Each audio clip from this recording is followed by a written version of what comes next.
over here. You start recording, it's on manual mode. You'll see 3 buttons over here. And as soon as you want to capture the moment, you press these buttons. So if you want to hold the phone, yeah, this speed focus on it.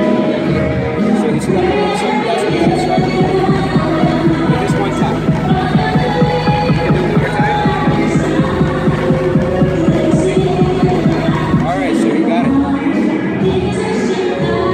Just open over here. And you'll see the part where you press the super slow is right over here.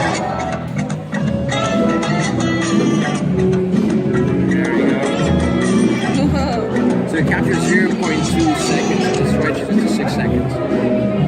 Okay, so wait, is that slow-mo or fast-mo? That's super slow-mo. Super slow-mo.